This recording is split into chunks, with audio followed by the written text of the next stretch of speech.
Now, hundreds of thousands of homes and businesses across Victoria are still without power as the state battles what's being referred to as one of the largest outage events in the state's history.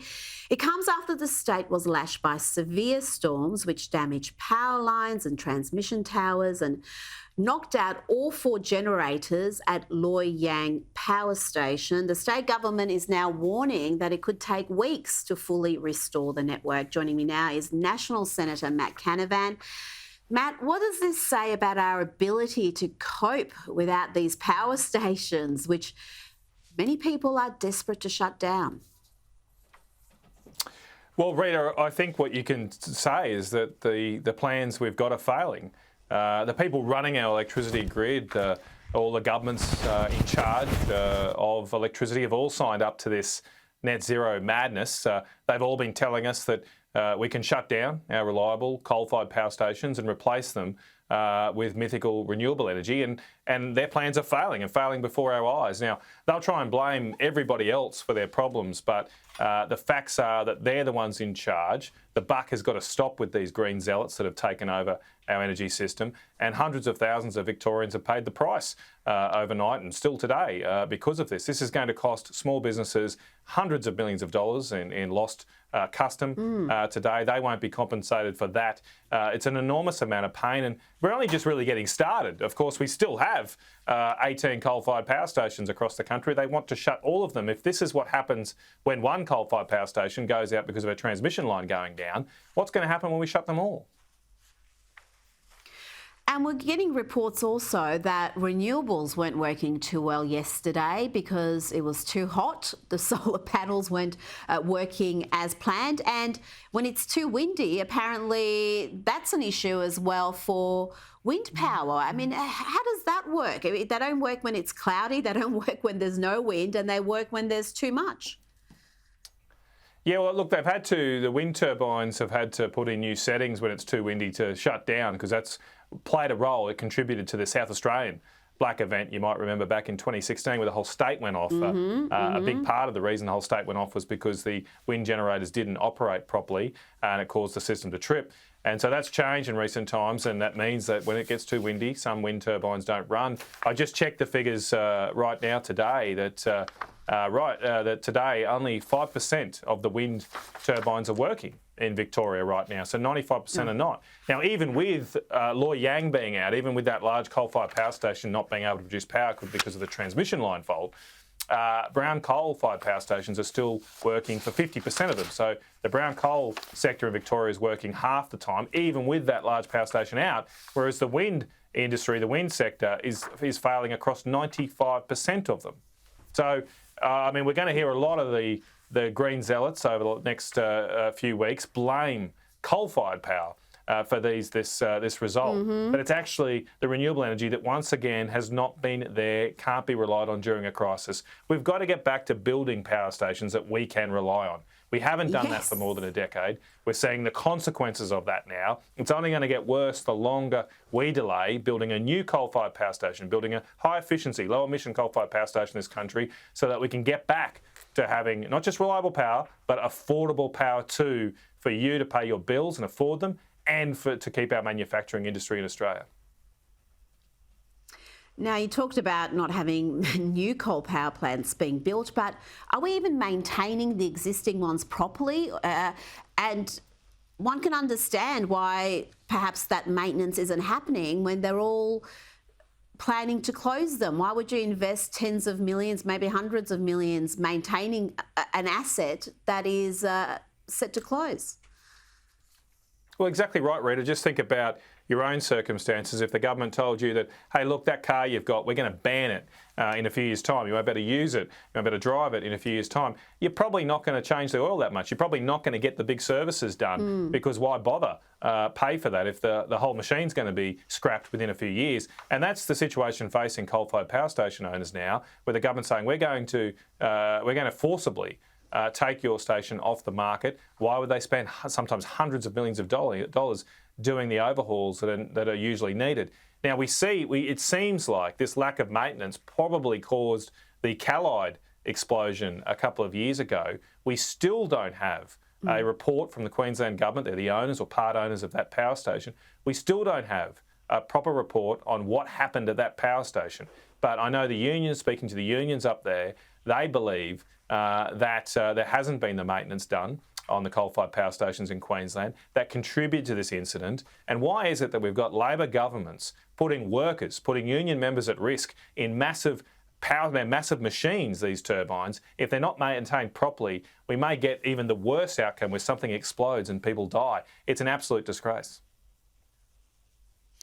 What role is gas going to play in our energy strategy? Is that a solution if we don't have nuclear power, if we're determined to self-harm and close down coal? Could gas be that backup? Because we are sitting on plenty of gas reserves. Some suggest hundreds of years worth of gas reserves. Well, gas is great, and gas can provide reliable power. There's a key problem with gas. One key issue.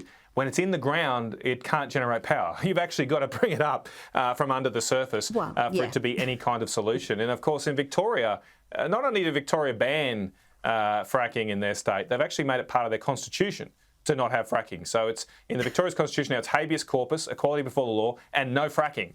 that's the principle on which Victoria is being destroyed right now. They're losing businesses. We saw this week businesses are fleeing Victoria. It was the manufacturing heartland of our nation. It's just so sad to see it be destroyed before our eyes. And so we've got to develop our gas. But even then, I would say it's important about how expensive that gas is. So gas prices now in Australia are typically over $10 a gigajoule. The brown coal in the Latrobe Valley can be mined for 50 cents a gigajoule, a 20th of the price. And this is the detail that unfortunately gets missed a lot in our superficial discussion on energy, that people don't understand that just switching to different technologies can have enormous impacts on how much it costs for you to pay for your electricity. And of course, in the case of a state like Victoria, how much factories pay. And if the factories aren't competitive, if we can't get cheap energy prices, we will lose those manufacturing jobs. They'll go overseas and we'll just have to import more things from China.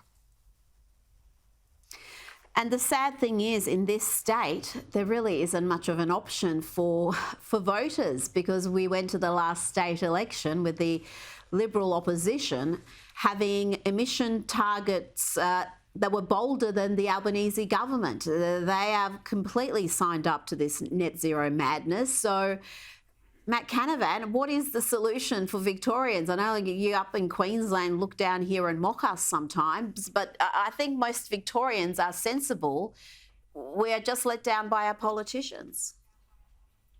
Well, look, it's happening all around the country, and perhaps the most dispiriting thing about this is the lack of leadership from those that should be leaders. Our politicians have become spineless cowards in the last few years. They just follow polls. They do a poll on energy and let that decide what their policy should be. But it's about time we do demand some leadership from our elected representatives, and that we stop telling lies to the Australian people. I mean, I can tell you right now, most of the politicians that have signed up to this net zero madness know that it's a big fat lie. They know there's no way of delivering net zero emissions. They just want to protect, they think it's a way of protecting their jobs. They think, these politicians, these spineless politicians think that they need to parrot this net zero nonsense because it will help them stay in a job. Now, I don't think that's my job. I don't think it's the job of your elected representatives to put their jobs first. They should be putting their country first, their state first, and they should have the guts to actually tell the Australian people the truth. And we're not being told the truth right now. You should demand better. You should hold these politicians to account, because they're totally, our whole political class is failing this country and it's being destroyed before our eyes. Well, we are being lied to, because we are told over and over again that renewables are cheaper. Renewables are cheaper. And I think if you polled Australians, they would repeat that, because they have heard that lie so many times. But as we have seen with the experience overseas and even locally, when you look at the total cost, Matt, renewables are not cheaper. They're not only unreliable, they are a very expensive option.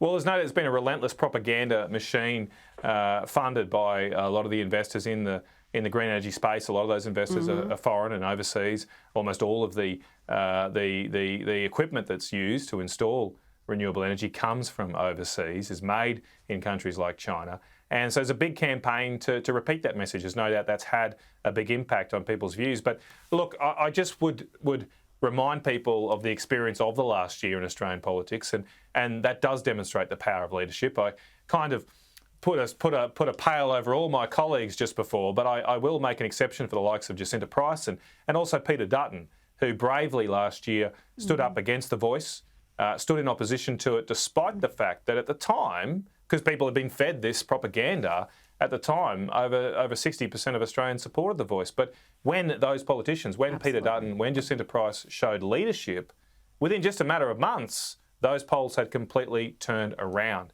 And there's no reason with an issue as salient as energy prices and the cost of living that a similar thing won't happen. Courage is contagious. And I do think the first time that a political leader in this country has that courage on energy policy, they will be rewarded, because I believe in the common sense of the Australian people. We should be a lucky nation, but we are not making our own luck right now by making very poor decisions on energy policy. Courage is contagious indeed. Matt Canavan, thank you so much for your time this evening.